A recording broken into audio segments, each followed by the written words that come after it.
Hi everybody. Time for our Universal Weekly Reading. I'm doing it from a different place today. I'm doing it from my meditation center. So you'll notice the background looks different. And I'm also using a different deck today. I'm going to use a Colette Baron Reid deck called Wisdom of the Oracle. And for those of you who don't have cards, all these books come with their very own guidebook. So I would love to see everybody with a deck of cards, because once you trust and remove your fear and let the cards work with you, you can use them all the time and have that connection daily. But let's see what's up for this week. First thing they guided me to do was light the abundance incense. So that tells me that this coming week is going to be abundantly full of positivity.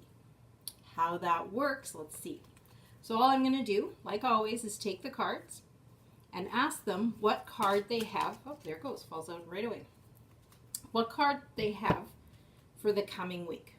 And for me, doing this as long as I have, it's been almost 20 years, I still ask them to let the card fall out. So we have the Yang card. So what that tells me is you see the hands coming together, and you see from the two hands there is this creation. But you need both sides. So what the Yang card is saying is look at both sides.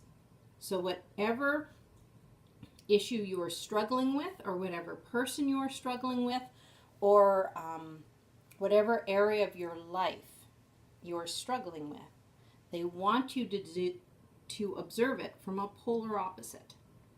So if you are struggling financially, then what they want you to do this week is begin to feel abundance.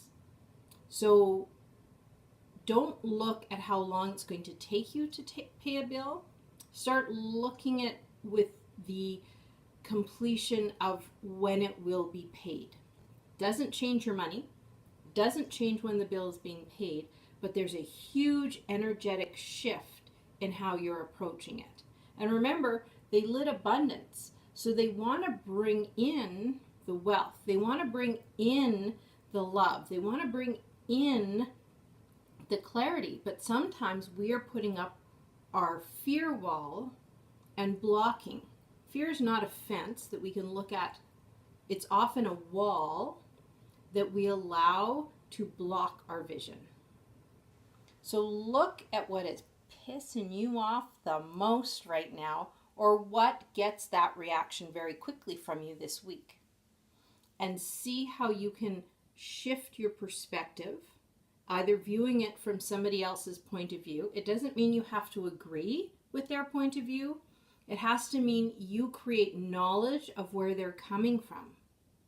Somebody who has decided to always see their glass as half empty will always be negative when you're dealing with them. But understand that about them, accept that about them, and don't use that for judgment. Use that for knowledge of how they will approach a situation or approach your new idea. If somebody has a very negative base, I wouldn't advise you to go to them for a new idea you have or something you are excited about. So this week, we are to view what could be on the flip side.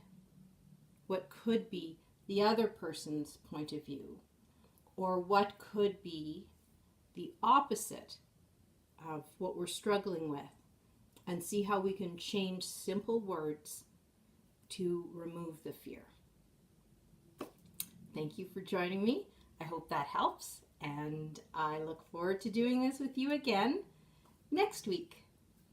Bye, and have a great week full of abundance.